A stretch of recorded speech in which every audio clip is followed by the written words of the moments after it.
Welcome to Firsts in Fiction, your first stop for learning to write fantastic fiction. I'm your host, Alton Gansky, author of The Bargain, the Hand of Adonai series, and Firsts in Fiction. And I'm Alton Gansky, author of novels and book-length nonfiction, and teacher, and just general, gadfly. A gadfly? Ever heard of a gadfly? Maybe you could explain it to those of us who were born after 1900. Do you know anybody like that? Not very many, no. A gadfly is somebody who goes around causing problems. Oh, okay. Talking bad, raising political hackles by getting people in political conversations that they don't want to be in, and or pushing or talking down some kind of issue or something like that. So, okay. I think it comes from the agriculture. If memory serves, back in the 1900s, it's been a while now, but memory serves, it comes from flies that bother livestock, like horses and cows and stuff like that. That makes sense. Well, let's go ahead and move on to our main topic, politics in fiction. Really what we want to talk about is universal health care tonight and building a wall, just to keep things light and airy and fun. So that is, of course, a joke. We are... Now everybody's like tuning out. I just remembered something I have to do. So yeah, really. A reminder to those of you listening to the audio only podcast, you can join us in our wonderful chat room every other Tuesday night at 5:30 p.m. Pacific Standard Time, and you can throw in your questions and have us answer them at the end of the show, and just participate in the general conversation, which is always fun. You can do that at aarongansky.com/firstsinfictionlive. Hyphens in between each of those words. If you're watching us on YouTube, we do ask that you hit those thumbs up button and the subscribe, click on the bell so that you can get those notifications every time we put up a new podcast. So super excited to have everybody here today. We are continuing our series on gross anatomy of a novel, and we have covered such wonderful topics as character and conflict and plot and pacing and structure, and some other ones I'm sure I've forgotten along the way. But tonight we turn our attention to dialogue, which is spelled D-I-A-L-O-G. U-E. Well, it depends. Are we in North America or are we in Britain? Now, we just had this conversation before we started, and the preferred spelling is dialogue with a U-E at the end, and it has only switched since the 80s when they started using it in computer language, and there's no sense to dumb it down. So really what you're saying is that dialogue has been used the majority of my life, but you're still old school with the UE, reluctant to change because you're afraid of progress. Yeah, I'm pretty old school. I, for example, insist on writing in English and using the same alphabet that we've used for since before you were born. Now, is that standard British English that you're using? We got to do a whole thing about the difference between British English and American English, especially when it comes to things like quotation marks and where you put the punctuation and with quotation marks, or whether or not you need a U in favorite and color and stuff like that. So just remember, some of those spelling changes was part of our rebellion against England. So. It's us flexing our lexile muscles, if you will. Lexile. Okay. Lexile, yeah. So, and I was just going to say, sorry, the word you just used sounded very much like a word you use that begins with A that activates a small artificial intelligence device on my desk. Oh, I know. Yeah, the one from Amazon that if you use the name, it immediately comes on. Oh, we can... Yeah, you just activated that. And she goes, I don't know anything about that. So we can have a lot of fun with that. Probably too much fun. So we can't agree on this. I will have a dialogue with you with a UE, and you can have a dialogue with me without the UE. Okay, that seems fair. I get paid by the letter, so I'm just trying to be efficient, and that doesn't work. I would get more if I spelled it the other way. All right, moving on. Dialogue is what we're talking about tonight, in case you missed it. And I just kind of want to lead off because one of the questions is what is dialogue? And I've heard this a lot, that dialogue is a break in the action. Well, John DeFresney, pardon me, says that dialogue is not a break in the action. It's an intensification of the action. Here's something else dialogue is not. It is not the way we speak. Dialogue must appear realistic without being realistic. It's not natural, but must suggest naturalness. And I love this quote because it's really, well, it's challenging and it sounds somewhat contradictory. But when you read good dialogue, you know it. And there are traits to good dialogue that I've noticed from some of my favorite writers that we will probably end up talking about tonight. And I'll just kind of lead off here. We'll probably talk about it throughout the night, but I guess one of my pet peeves when it comes to dialogue is anybody who says that dialogue is easy. And perhaps I'm meddling a little too much. Perhaps I'm getting a little bit too pointed here. But if your thought process is, man, dialogue is easy, you're probably not writing good dialogue. Dialogue, like all of fiction, I don't know anybody who sits down and goes, oh, fiction is easy, let me write a novel. I've known people like that. They've never finished a novel, number one. And number two, the novels, if they do finish them, are never any good. Fiction is not easy. Dialogue is not easy. If it is easy, if it seems to come naturally to you, maybe you need to reevaluate and take a good, strong look. And we'll give you some guidelines of some good character traits of positive dialogue, of strong dialogue. And, obviously, a lot of this is somewhat subjective, but I think we'll find some pretty consistent commonalities throughout. Does that make sense? It does. And I want to touch on what you're saying, where people say that dialogue is a break in the action. It is not. Dialogue is action. Mm-hmm. It's not physical action necessarily, unless you want to count, the mechanism of speech, the biology of speech, the anatomy of it. But dialogue is a form of action. It is conveying information. It is how one character is responding to another character, and at the same time providing information to the reader, such as mood, emotion, tension, or even love, whatever it might be. Dialogue is some of the most important action that you'll find in fiction, and it's crucial. And you're absolutely right. It is not always easy. I find it's easier than some things, but I would never say that it was easy. And it can be very demanding, especially if you have a lot of characters. Oh, agreed. So, and it can be, I'm just going to ramble on a little bit more. We often talk about Stephen King, but Stephen King is probably the writer who does this best. I'm not big about swearing, foul language in books. He is, if you ever read Stephen King, but he has raised it to an art form. He's the only writer I know that can help you identify a character by the way they speak and by the way they swear, or the foul language they use.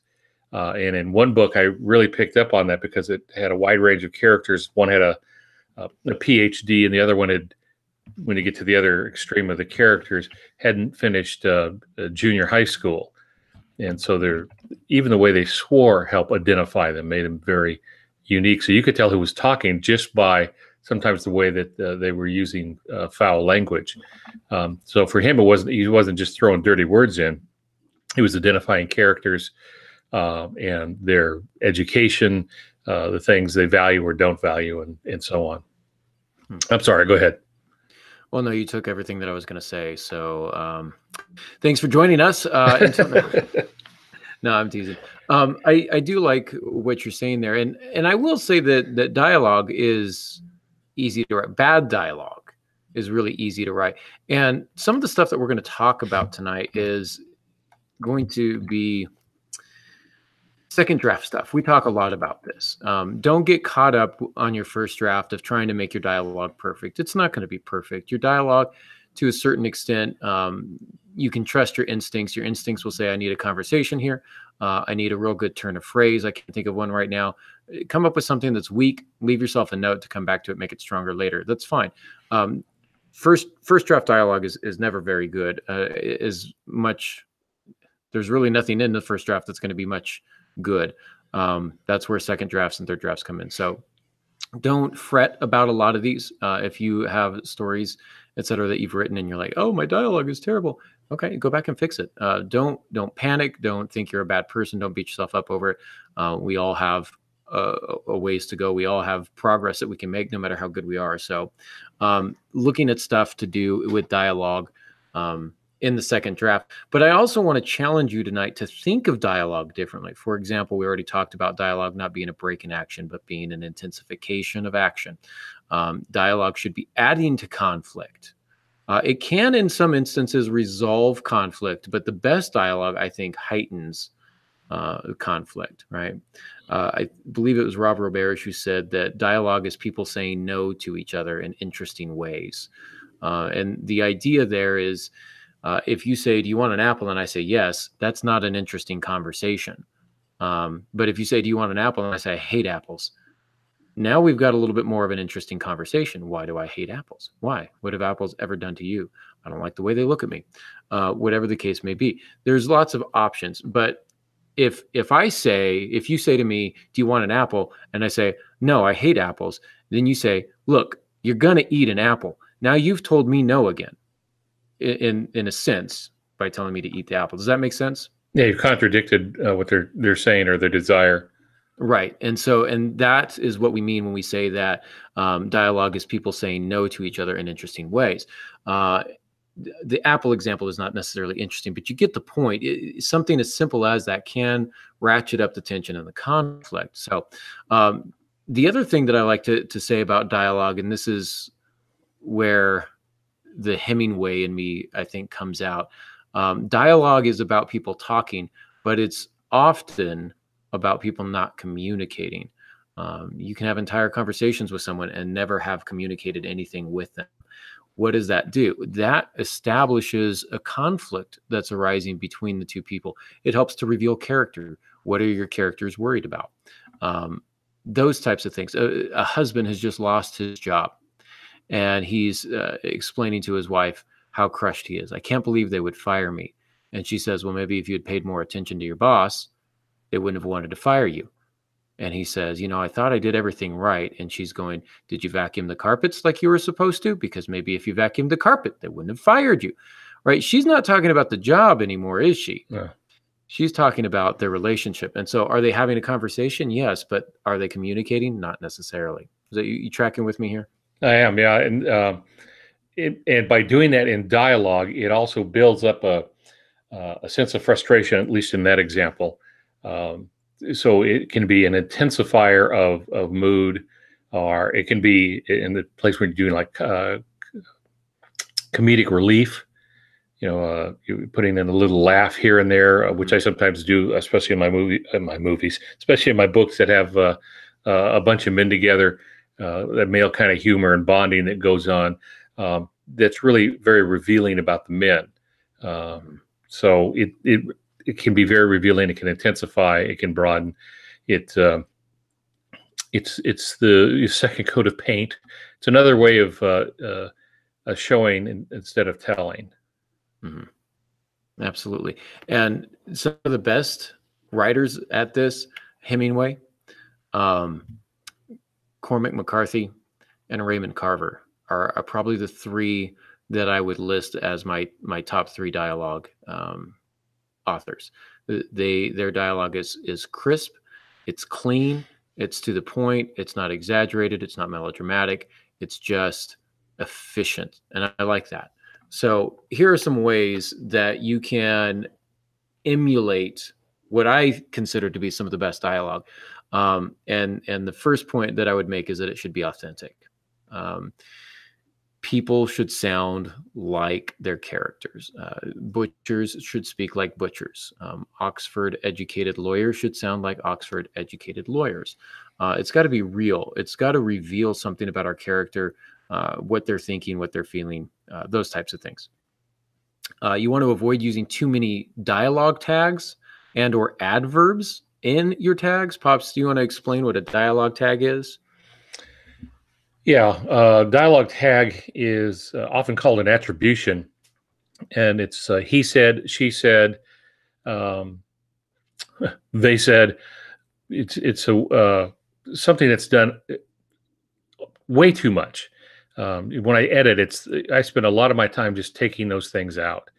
The goal is to use as few dialogue tags as possible. The reader should be able to know who's speaking based on the action, based on the way they speak. But there are times when you need them, especially when there's 3 or more people involved. Then the reader cannot track who's saying what. So instead of just doing tags, though, like he said, she said, or Bob uttered, you want to try to stay away from those things. Bob uttered or intoned or, Mary sighed. I think you have something about that a little bit later.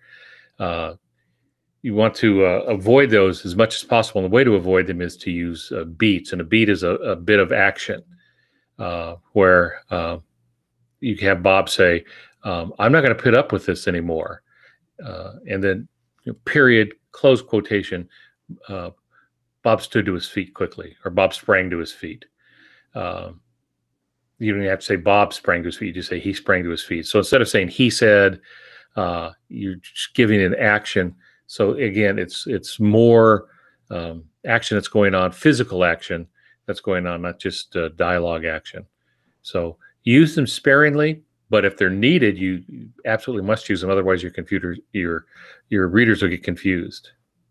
I think a lot of this goes back to our elementary school days where we're in 3rd grade and our teachers are trying to encourage us to expand our vocabulary. And it's not just he said, it's he exclaimed, or he exclaimed wildly, or she,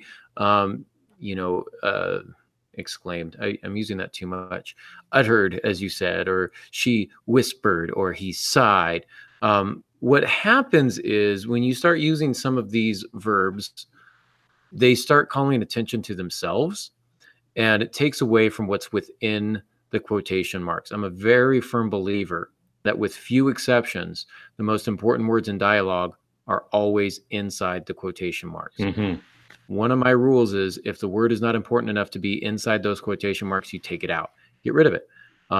And there shouldn't be anything outside that is not in some way adding to or supporting. The goal is to simply keep your readers on track, not to take the attention of the reader away from what is actually being said. Does that make sense? Yeah. And again, you could use action beats to do that.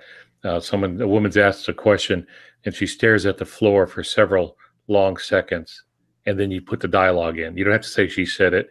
We already know who you're dealing with, because that bit of dialogue goes on the same line as the action. Mm-hmm. So the action is always associated with the dialogue, not separate. If you do that, then you can get rid of many of those tags. Absolutely. And again, keep the focus on where it belongs, which is the words inside the quotation marks. Another rule: less is more. I tend to be pretty ruthless with dialogue. Some might say I'm actually overboard, but I'm always looking to eliminate. If I can eliminate 50% of my dialogue, I feel like that's a pretty good start. That doesn't mean I'm eliminating 12 out of 24 lines. That means I'm eliminating 50 out of 100 words, and those can come from different lines. If I can do something in fiction without using dialogue to accomplish the task, if I want to make the reader sad, if I want to make the reader happy, if I want to call the reader's attention to something, if I can do it without dialogue, I'm going to do it without dialogue. Dialogue for me is almost sacred, and I protect it. And that sounds weird, but I'm not going to pull it out unless it's absolutely necessary. It's the big guns. Does that make sense? It does, but only to an extent, because you also have to, I believe, think about how the words look on the page in the finished product.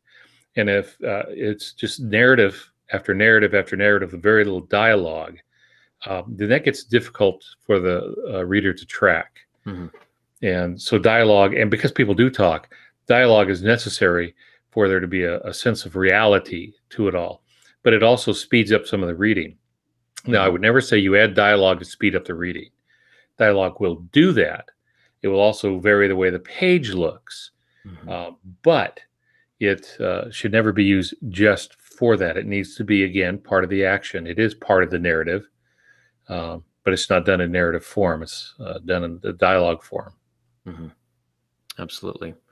You can use action to set the scene and internal feelings. Pops, you were talking about this, make characters move. One of the traps that we fall into with dialogue is that we will have long conversations of alternating speakers who are doing absolutely nothing. And it's just dialogue, dialogue, dialogue, dialogue. What are these characters doing while they're speaking? They're probably interacting in some way. Maybe one's leaning back in his chair. Maybe one is brushing her hair. Maybe one is petting a cat. I don't know what it is, but it's some sort of action that's going to put your characters on the stage in front of your readers, rather than simply them watching a black screen and listening to an audio version of a movie or something like that. You want to include those details and actions because it's going to keep your characters present. This becomes really important when you have multiple characters in a conversation. So blah, blah, blah, Jack says, Sally says, blah, blah, blah.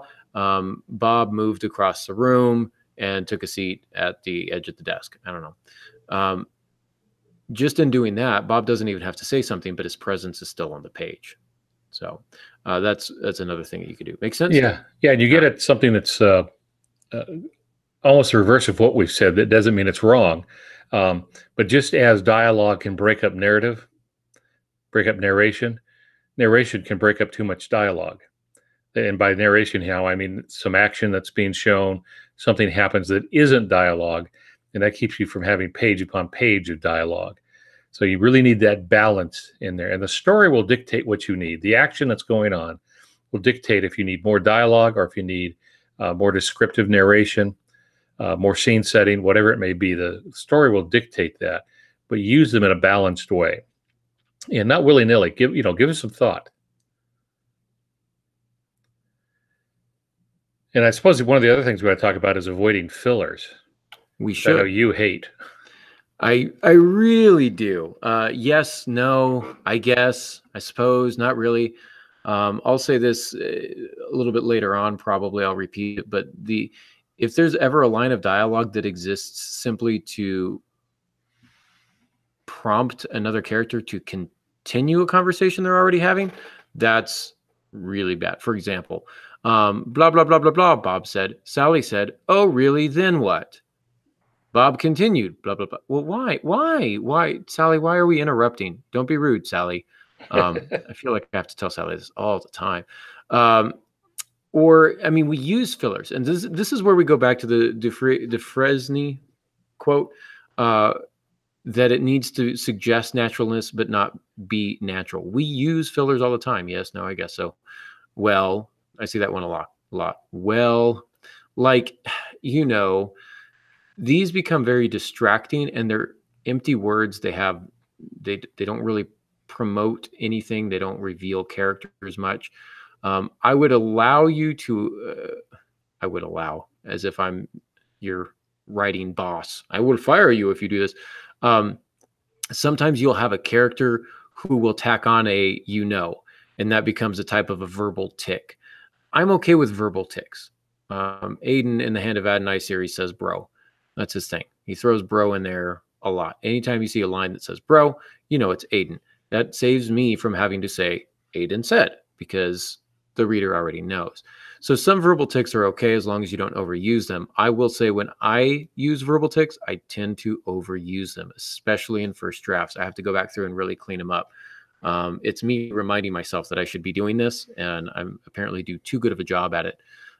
Because they start to take over. So you need to whittle those down a little bit. But I would say only in rare instances, and only in the instance of like a verbal tick, should you be using things like and I suppose and I guess and all those types of things.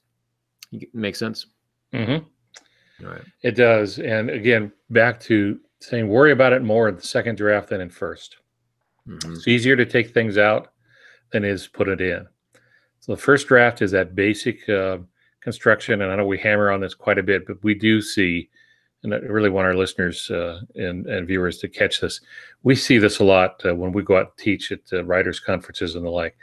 The writers get bound up. They get creatively constipated because they're trying to get the first draft perfect. First draft isn't supposed to be perfect. It's like a secret document, eyes only, and yours are the only eyes that are supposed to see that. That's getting it down. It is the outline. It's the basics of the architect's plan, but it's not the finish. It's not the building itself. You just want to get the story down. Then you go back and do the real writing, where you're elaborating, you're trimming, you're putting in things you forgot, you're taking out things you don't need. And that's the way it is with dialogue. You know, if you end up doing a little too much dialogue, or you have too many attributions, those dialogue tags, that's fine in the first draft. No one's going to read that. That's not the point. You want to get it out of your system. Then you go back and you pay special attention to dialogue. And it's not unusual for writers to read them out loud. Or I like to have my computer read to me. And sometimes that helps me recognize things. So, but I've read them out loud. I've read arguments out loud, you know, playing both parts and stuff to see if it holds together. But that's stuff you do in second draft. So it's that important that you need to go back and look at it again, and maybe more. But don't get hung up when you're first putting it down. That's getting all the information on the page so you can start pushing it around, fine-tuning it. Agreed. Kind of going back to circling back around to that idea of not using verbs other than said. I do want to talk very briefly about that, because I always have students say, well, doesn't it get redundant and repetitive if you just use the term said all the time? I maintain that you really only need said or asked. That's all you need. Does it get redundant? It feels like it when you see it on the page. And if you're listening to it out loud, it can get redundant. However, what happens is as you are reading, your mind will log the information of who has said what and actually ignore the words he said, she said. They nearly become invisible. We don't pay attention to them other than to kind of flip the switch of now I know who's speaking and who isn't speaking. So it helps us keep track, but again, it doesn't distract from what is actually being said. That's why you want to kind of stick to those. I know a lot of people resist that. And again, they go back to kind of that third grade thing of, oh, I've got to, you know, drum it up. So I'm going to have my characters that blah, blah, blah, he moaned, or blah, blah, blah, he smiled. You don't moan words. I mean, I guess you could, but the only people who do that are children, and they typically get smacked when they do, I guess, mom. Like, if you have an adult do that, this is weird. You know, this is just weird. Or smiling. Hi, Rob, it's good to see you. Like, that's just weird. Those people don't have friends. Now, you can have Sally smiled, period, quotation marks, good to see you, Bob, whatever it is. That's fine. But don't say, good to see you, Bob, comma, he smiled. That means they're smiling in the words, and that's not what's happening to them. The one that gets me, and I've done this so many times, and one day I remember I just got all bound up with this thing. How are you feeling? Question mark, close quote, she asked. Really? She asked that? Mm-hmm. Isn't that what the question mark means? Mm-hmm. And then I get so bound up with it every time. If I needed an attribution because there's several people there, you know, do I leave the she asked there, or do I, you know, succumb to the thing that's bugging me that the question mark says she asked it, so why are we being redundant? Mm-hmm. So sometimes you can't get out of them, but that's where I would try to do a beat. I would try to, you know, get some kind of a little bit of action from the person and not say she asked, because that's what a question mark means. Yeah, and these beats are really important for a number of reasons. As you have already said, it helps to avoid some of the redundancy of the he said, she said. But you've also mentioned, and I think this is probably more of the important aspect, that it adds time to the dialogue. When we just see lines of dialogue immediately following one another, time tends to get lost. Everything is immediate, but most conversations, there are lulls. And then in heightened, heated conversations, sometimes there are no lulls and people are speaking over the top of each other, etc. Trying to do that without beats of action can be very confusing. And so, again, putting in a little action here or there is going to help identify who is speaking, what they're doing, keeps them present on the scene, really accomplishes everything that you need, while also showing and not telling. So you can go a long way with that by adding those action beats to your dialogue. And even if I say action beats, but even the action beat might just be he looked down at his feet. That's not a huge action, but it suggests that time is passing and there is not an immediate response. Right. Yeah, he just looked at his feet because you can't look up at your feet. So, you know. No, well, you could if you're like standing on your head. Let's go, Pops. I mean, but clearly, I was watching you as you do this, and that's, I think, an important thing for us to get across when we talk about dialogue actually being action, because there is a physicality to it. It's not just words. Mm-hmm. So I was watching you as you were speaking, and you paused and you looked up. You moving your hand as you're speaking, moving the chair. There's really just a whole bunch of things we do. Now, you don't have to list all of those, but the idea is to remember that when we speak, we're doing physical things. It's not just words coming out of our mouth. We're looking around, we're pausing, we're thinking, we're ruminating, we're rephrasing, we're looking bored, whatever it might be. So adding those beats will help the reader get a sense of reality for the scene. Yeah, I'm really sorry if I'm looking bored, Pops. No, not at all. No. So be aware of those. Again, omit lines that characters say simply to advance another character's speech. What happened next? Characters should not sound like the narrator, and they shouldn't sound like each other. Their speech pattern should be different enough. This is where I think verbal tics can be beneficial, but again, don't rely too heavily on them. Characters, I see this often, characters speaking at the same time. It's so good to see you, they exclaim together at the same time, simultaneously. No, I mean, if it's at a surprise party, okay, maybe they're all saying surprise at the same time. But does it happen in real life? Obviously, that's why jinx is a thing. But it just feels forced in fiction. It feels fake. And really, what do you accomplish by having them say something at the same time? How is that important to the story? I'm not sure it's really accomplishing what you want it to. So little things like that you can probably get rid of. Here, though, is another thing to really think of. Characters seldom speak precisely, and they seldom respond exactly to what has been said. I love the breakup story. I'm trying to remember it. Ernest Hemingway, Nick, and I can't remember the name of the other character. Why can't I remember the name of this story? Let's just go to the classic example, Hills Like White Elephants, Ernest Hemingway. The entire story is about an abortion. The word abortion is never used. They have a very thorough conversation about a very important issue. And the issue is never stated specifically. And that's typically more what you get, is that people will talk around a subject without actually tackling it head on, especially if it's a difficult conversation. Does it make sense? I wonder how much of that had to do with the time that he was writing, because he was writing in the 20s. Mm-hmm. I know Max Perkins had to do a lot of things, ask him to take some words out and stuff of the things that he wrote when he was Hemingway's editor. And in the 20s, there's just some things you really couldn't talk about without going through a great deal. It was also the time when they were pushing those issues of what could be said in literature and what couldn't be said in literature, and what was going too far. And that's why you get the different brouhahas through the years of books that came out. Sci-fi did a lot with some of the language that was allowable in books, because they were sort of a fringe group, and then it worked its way into other novels. But as far as not using that word, I'm wondering if he was being literary and clever, or it was because he really couldn't use the word.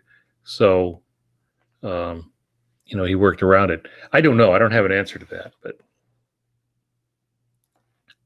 that is an interesting question. It's and I don't even know how relevant it is, in the sense that it's still widely regarded even today as like the pinnacle of dialogue within a story, Mhm. because it is somewhat realistic in that regard.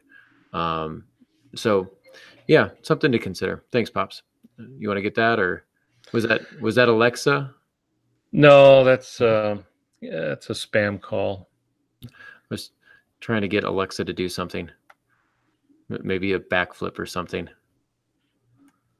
I get a lot of spam calls. Yeah.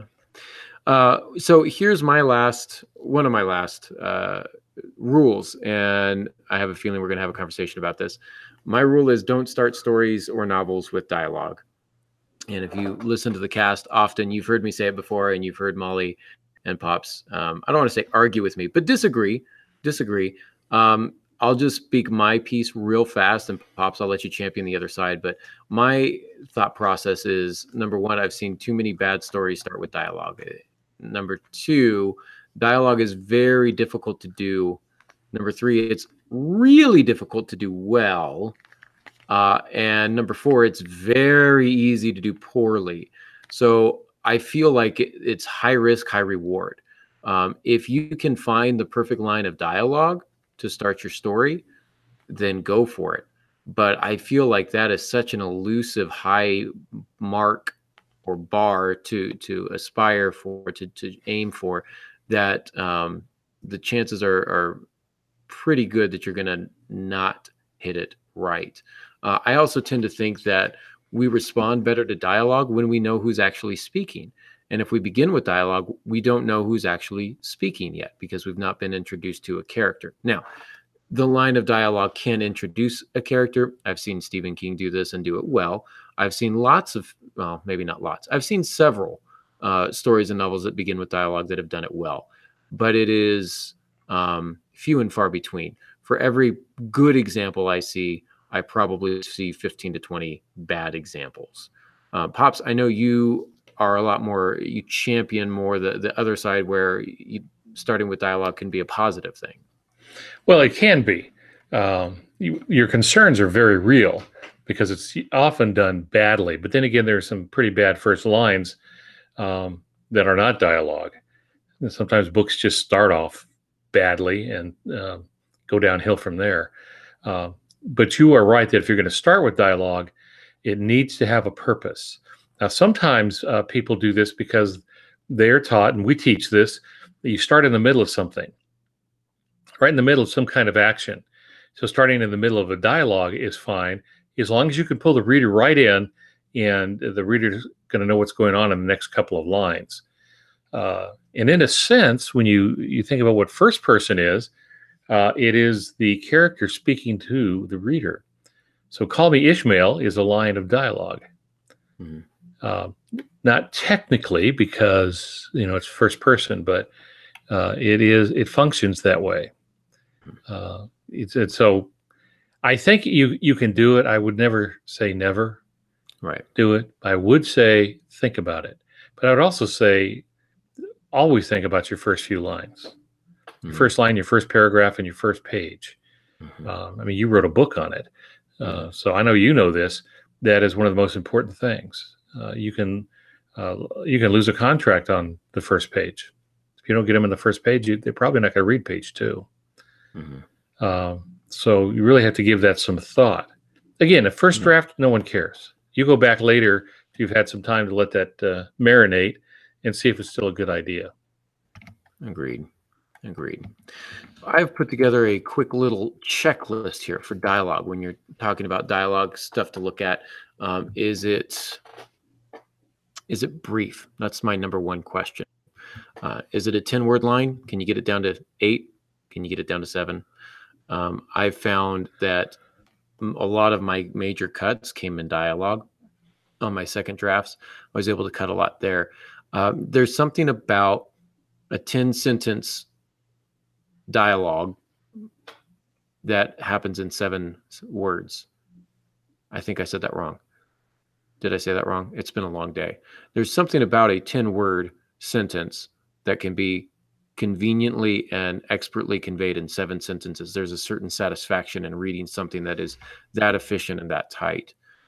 So I always aim to try and take a few words out here and there.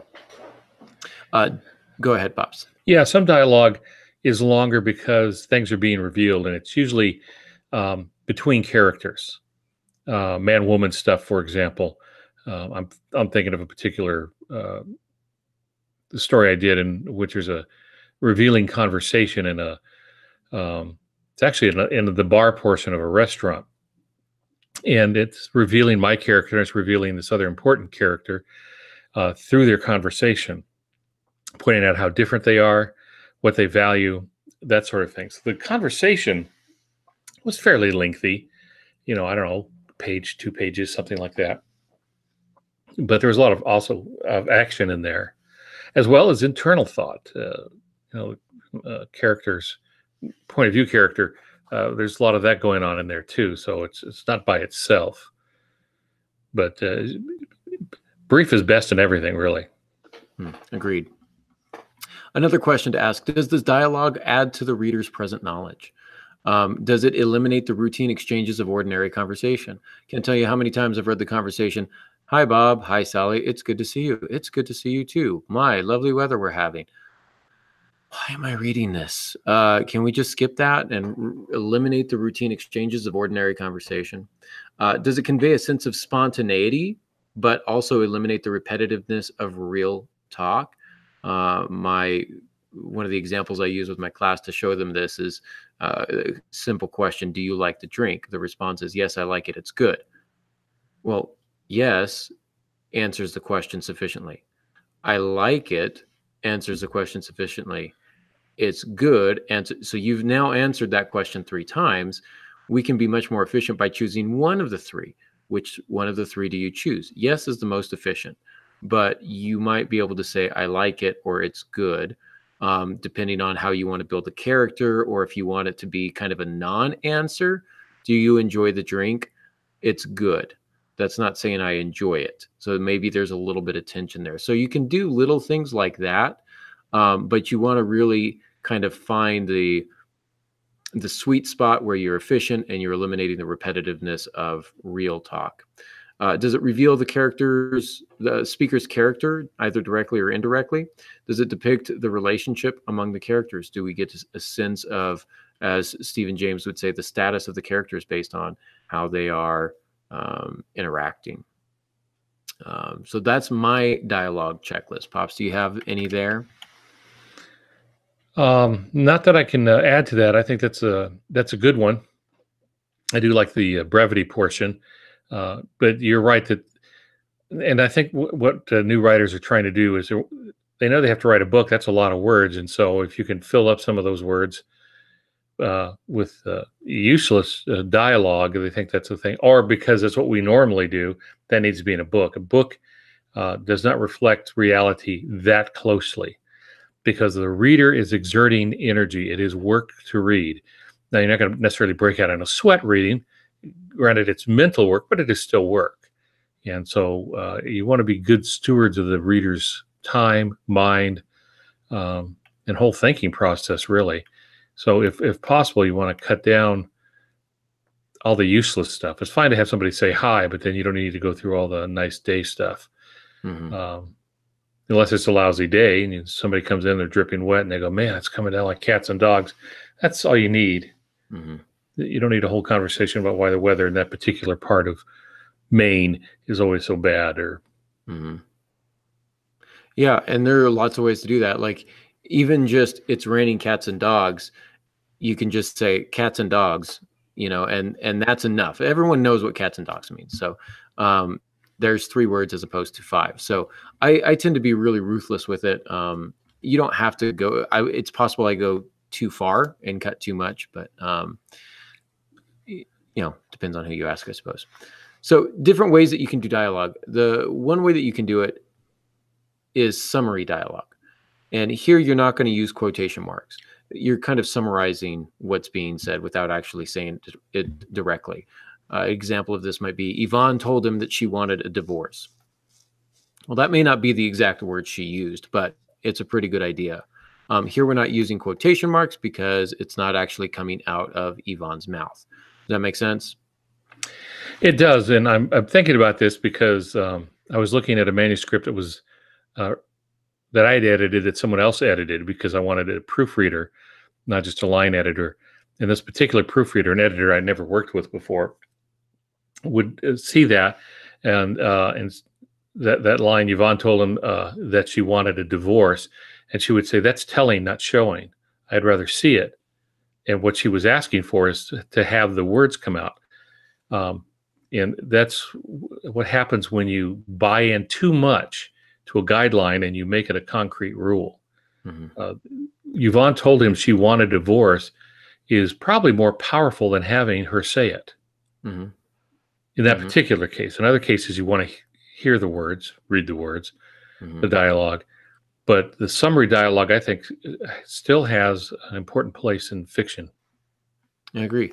And it's really efficient if you have to retell information that the reader's already seen.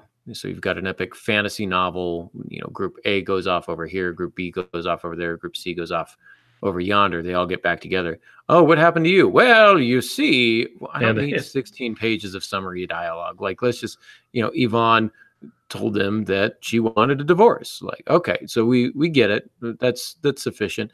Sometimes the divorce is not the primary issue. Sometimes it's something else, and maybe you want to move on to another point, perhaps that might be a little more important. But summary dialogue does have a place in fiction still. You don't want to use it exclusively, but it does have a place to kind of be efficient and move things forward. Contrast that with indirect dialogue, which is very much like summary dialogue, but it's a lot more pointed. It's a lot more specific. For example, Yvonne said that she wanted a divorce, that he was selfish, that he had always been selfish, that he'd never given a second thought about what she really wanted. Okay, now we're getting a little more pointed. So we're still summarizing, still no quotation marks, but we're getting a much better sense of exactly what it was that came out of her mouth without having to, diagram the entire 3-page diatribe. Tirade? Yeah, diatribe. Wow, goodness gracious. Guys, it's late. I'm tired. Been on the football field. Been on the football field. It's hot. It's sticky. I'm sweaty. Haven't eaten all day. No big deal. All right, moving on. Direct dialogue. This is what we're used to. This is where you get actual quotation marks. This is exactly what comes out of the character's mouth. Yvonne said, comma, quote, "I'm done with you. Paint the house any stupid color you want, period." Now, she didn't say that she wanted a divorce, did she? But we understand this is when she says, "I'm done with you," this is pretty much the end. You can mix these up, and this is where you get to have a little bit of fun. Yvonne listed his faults: too selfish, too domineering, too petty, and cheap, too. Cheapest person I've ever met. She unfolded some yellow paper and read out loud what the lawyer had told her about equitable property division. So here we're getting a little bit of summary, we're getting a little bit of the indirect, and then we're getting some direct. And there's a marriage of it that is efficient and interesting and engaging. So you can do that. I wouldn't do that all the time, but occasionally you need direct dialogue to kind of support some of that summary and indirect dialogue. Does that make sense? Yeah, there's something to be said about mixing things like that. It putting a bit of variety into the way things are explained. It's kind of like a meal. You don't want everything to be boiled carrots. All right, so you mix it up a little bit. And so we like our plate of food. We like to have several things on it. And sometimes in the way we tell a story, it's good to mix things. We don't have to list every word that was said. Sometimes it's better to do the summary. But the sharper ones, the more pointed ones, the more emotional ones, we need to hear. And so you put those in. Then you put in a beat, as you show in this one, where she unfolded some yellow paper and read aloud what the lawyer told her. You can put all together and you get really a better presentation of the scene than you would by just sticking to one of those. Also, where is the summary dialogue coming in? It's coming in at her unfolding the yellow paper and, quote, reading out loud what the lawyer had told her about equitable property division. I don't want to read 1.5 pages to 2 pages of her reciting what's written on that yellow paper. I don't need it. The summary there works sufficiently and efficiently, and that's why it's appropriate to use it there. But like you say, Pops, the more pointed, the more poignant, the more powerful, impactful words, and cheapest person I've ever met. This definitely reveals character and the relationship between the characters. And that's the dialogue that needs to be there inside those quotation marks. So there is that. So Pops, anything to add before we go to questions? No, we already did the using action as tags, so which is in the notes. So we just talked about it a little early. Yeah. So now let's do some questions if there are some questions. All right. Dave has something right here. Haha. Dave likes the fact that I said it's a good marriage of dialogue when we're talking about divorce. I didn't even pick up on that, but I'm going to say that I did because I'm smart. Thanks, Dave, for making me look smart. So Tess made an observation that she'd been told recently that her dialogue is, quote, on the nose, which was not meant as a compliment. So this was not phrased as a question, but I thought it was a really good talking point. We hear that a lot. The dialogue is too on the nose. Pops, what do we mean when we say that dialogue is too on the nose? I have no idea. Well, I think you hit it too on the nose for me. I think when I hear that or when I see that, really what it's trying to say is this person is being too direct. I find that with difficult conversations that people have, they're seldom direct with it. Somehow, one of my main points about dialogue that did not get on the notes, I don't know how, this is my soapbox. Characters should never say something to another character that already knows it. Mm-hmm. It's in the notes. Oh, is it? Did I just skip it? I think so. Or oh my goodness. Okay. I always use the example of Bob asking Sally, "Hey, Sally, how's your mom? You know, the one who's dying from stage 4 cancer." Wait, what? Nobody talks like that, number one. Number two, what are you doing here? You're trying to use dialogue to get information to the reader. That's why we have exposition. That's not dialogue's job. Don't make dialogue that's not in dialogue's job description. Okay, so we're going to have a bargaining agreement here problem in a minute. So the dialogue union is going to come after you for making it do things it's not supposed to do. And I think that's what too on the nose means, is it's too easy. It's too direct. Real conversations, often people will sidestep issues. They won't talk directly about it. So some of the stuff that we were talking about earlier, I think would be good in that regard to kind of avoid being, quote, too on the nose, too easy. If that makes sense. If the dialogue is too easy, it's too on the nose. Does that make sense? Yeah, it does. I've not heard the phrase used that way. So I think that's my problem. If the dialogue's too on the nose, it almost sounds like a compliment. But I don't know what the person really meant by that. Right. Too in your face, maybe? Maybe, or this person would not actually say this. It's too on the nose. Saying, okay, unrealistic? Unrealistic in that regard. This character would not say this at this point because it is too on the nose. They would find a different way to say it. Maybe that's what it is. Again, without seeing context, it's going to be tough. I'm sure Tess has already spoken with whoever has mentioned that to her and to have a good conversation about it. Dave says he's actually submitted some first lines for dialogue. So, Pops, what do you think of these first lines for dialogue? "Don't you like girls, Charlie?" ? Is that a good opening line of dialogue? That would probably work because I want to know who Charlie is. I want to know who's asking and why he's asking. So it's a loaded question. It really is a loaded question. I like the name Charlie being in there. If the name was not in that would not be an okay line. I would say no.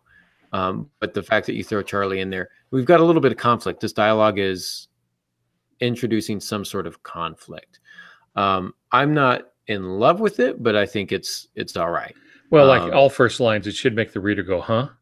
Mm-hmm. So you have to read the next line, and that's what it does. What kind of question is that? Well, there's only one way to find out. You got to read the next line. Right. And then the other one that he says is "chop his head off!" ! There's an exclamation point in here, Pops. Dave, you should probably go now. Heavy sigh. Too sensational. Too over the top. That to me kind of feels like, how could you betray me like this?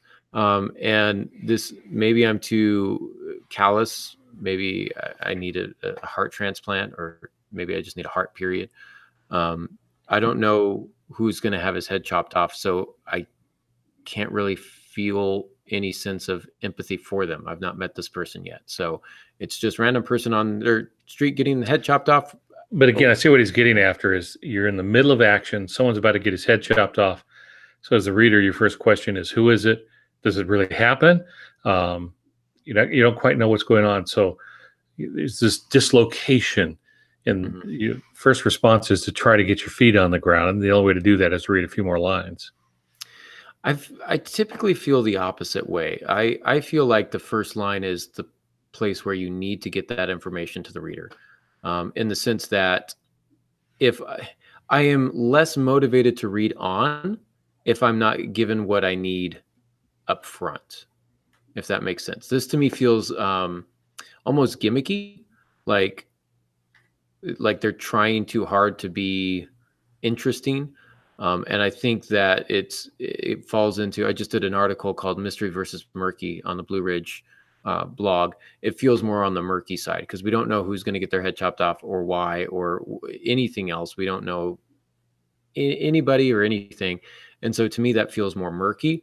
I'd much rather meet someone for a line or two and then have the line come, chop his head off. If that to me is a little more impactful because now there's actually something on the line. That's kind of how I read it personally. But we can disagree on that. Do we disagree on that? Well, no, I see your points with it. I'm just saying that I can see what he's getting at with it. Right. I'm not sure I would start with that. If somebody's being beheaded, I might start with the axe glinting in the sun. Mm-hmm. That's a promise of something to come. Yeah. It's a promise of something to come. So, Dave also asks, Aaron, what if you have a character who is a royal bore and very verbose? How do you have that kind of character speak good, quote unquote, good dialogue, which we've defined as being brief and efficient and few words, etc. You have to make all of his words very, very interesting. That would be my first reaction. Well, I think it would be the reaction of the other characters. Mm-hmm. This is where summary dialogue could come in, actually, right? Bob launched in again about the equitable property division and how the rules of 12.4C subsection 19.2, blah, blah, you can use and trail it off. Yeah. Yeah. And then have a character roll their eyes or something like Bob enough. So yeah, that's a good way just to have the characters play off of it. Maybe use some summary dialogue. Maybe used a little bit of the intermixed if he's got a really good line in there or a good line or two. I don't know why I assume this character who is a royal boar and very verbose is a man. Maybe I'm just thinking that I'm very verbose and a royal boar. So maybe, who knows? He also wants to know indirect dialogue. Is this a good way to avoid using cuss words? Yeah. Yeah. I've done that lots of times. Yeah. Yeah. Yeah. He swore. He swore, he cursed. Yeah. I've seen that quite often. So especially if you're writing for a more conservative market, that's absolutely a way that it could be done.